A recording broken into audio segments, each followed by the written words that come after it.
ამ წუთებში მიმდინარეობს საპროტესტო აქცია გორში ხელოვნების სახლის მიმდებარე ტერიტორიაზე. აქ მოქალაქეები მოვიდნენ სოლიდარობის გამოსაცხადებლად ხელოვნების სახლისთვის, საიდანაც გორელ ფოტოგრაფთა კლუბის გამოძევება სურს გორის მუნიციპალიტეტის მერიას. ცოტა ხნის წინ აქ ხალხს სიტყვით მიმართა აქციების დროს დაკავებულმა და ნაცემმა ავთანდილ ტიტვინიძემ და მოუწოდა ადგილობრივ ხელისუფლებას, რომ უარი თქვას მხოლოდ ოპერატორს გამომყვეს, რომ გავესაუბროთ ავთოს.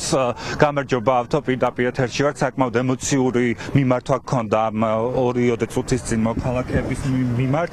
ეხლა ჩვენ ვხედავთ, რომ აგერ ხელოვნების სახლიდან სურს გამოძევება გორის მერიას იმ ადამიანების, რომლებიც ემსახურებიან ჩვენს ქალაქში კულტურას. რას გვეტყვით? ჩემი გამოსვლა ემოციური, იმიტომ იყო, რომ ამდენი დღე ვინახავდი გულში და ძალიან გული დამწყდა, რომ გორი ასე დუმარე იყო და ღირსები ვართ ეს რომ მოგვივიდა. იმიტომ რომ ჩვენ არ გამოვედით, როდესაც საჭირო იყო.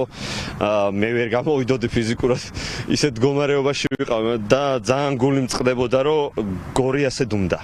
და ზუსტად აქედან არის გამომდინარე, რომ ეს ადგილი, რომელიც იყო სანაგვე საპირფარეშო იყო, ხალხმა, რომელიც ახლა აქ არიან, იშრომეს, ბოლომდე ენერგია ჩადეს, გული ჩადეს და გადააკეთეს ისეთ ადგილას, სადაც ახალგაზრდებს, გორელ ახალგაზრდებს ჰქონდათ სხვადასხვა რაღაცის შეძენის საშუალება და ჩვენმა ამ დუმარებამ აი ახლა ეს მოიტანა, რომ ერთ დღეში მიადგნენ და უთხრეს, რომ აი ეს თქვენი ნაშრომი ჩააბარეთ, ყველაფერი დატოვეთ და წადით. აი ამის ბრალია, რომ ჩვენ ხმა არ ამოვიგეთ, როდესაც დღეს ვხედავთ, რომ გამოვიდნენ მოქალაქეები სოლიდარობის გამოცხადების მიზნით, საკმაოდ რაოდენობასაც ვხედავთ. კი, აშკარად დამუშავებულია გორი და ძალიან ნამუშევარია ბევრი, რომ ქართული ჯიგრული პონტის გამო ხმა არ ამოიღონ, მაგრამ ეხლა მიხვდნენ უკიტო, რომ ეს არის დანაშაული, რომ დიდი გორის დანაშაული, გორის მიმართ არის დანაშაული. აი ეს ადგილი, რომ ეხლა უნდა გამოუშვან ის ბიჭები და გოგოები, რომელმაც ბევრი იშრომეს, წარმოიდგინეთ, ფეკალიები გამოზიდეს იქიდან და რავი რა არ გამოზიდეს და იშრომეს ყველანაირი ხელფასის გარეშე და ეხლა ყრიანამათ ეს არის დანაშაული. მადლობა ავთო, ავთანდილ ტიტვინიძეს უსმარით პირდაპირ ეთერში, ოპერატორს თქო გამომყვეს.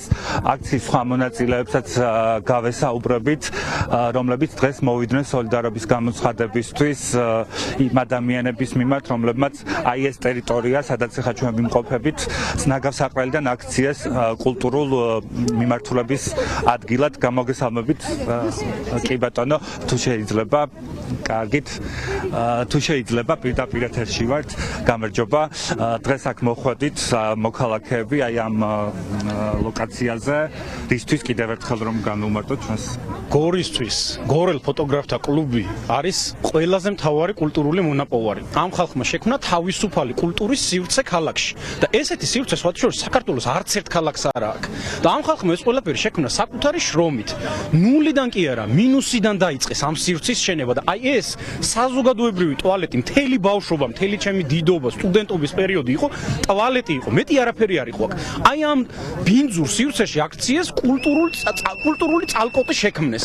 და ამის წართმევა უნდა დღეს ახლა ჩვენგან, აი ჩემი შვილებისგან, თითოეული ჩვენთაგანისგან, რომ ეს სივრცე არ უნდა ქონდეს, იმიტომ რომ არ შეიძლება თავისუფალი კულტურა არსებობს, არ შეიძლება თავისუფალი ფოტოგრაფია არსებობს. ესე წარმოუდგენიათ ამ საბჭოთა ჩინოვნიკებს, ესე წარმოუდგენიათ, რომ არ შეიძლება რა ეს, იმიტომ რომ თავისუფალი ადამიანი საშიშია ახლა. დიახ, ამ ხელოვნების სახლში ახლა ვაჩვენოთ ოპერატორმა, ეს არის ხელოვნების სახლი, რომელიც უზურპრუქტის ფორმით ჰქონდა გადაცემული გორელ ფოტოგრაფთა კლუბს და მერიამ მას შემდეგ გადაწყვიტა ამ ტერიტორიიდან ფოტოგრაფთა კლუბის გაძევება, რაც აქ ამ შენობაში მოეწყო ინსტალაცია, სადაც იყო წარწერა ნაუმარი ქალაქი არიხთის ბოდის. სწორედ ამ ინსტალაციის მოწყობის შემდეგ მიმართა გორის მერიამ წერილით, რომ მათ გორელ ფოტოგრაფთა კლუბს აქ ყოფნის უფლება აღარ ჰქონდა. მადლობა გიორგი დვალიშვილს, მე მას დავემშვიდობები, მაყურებელს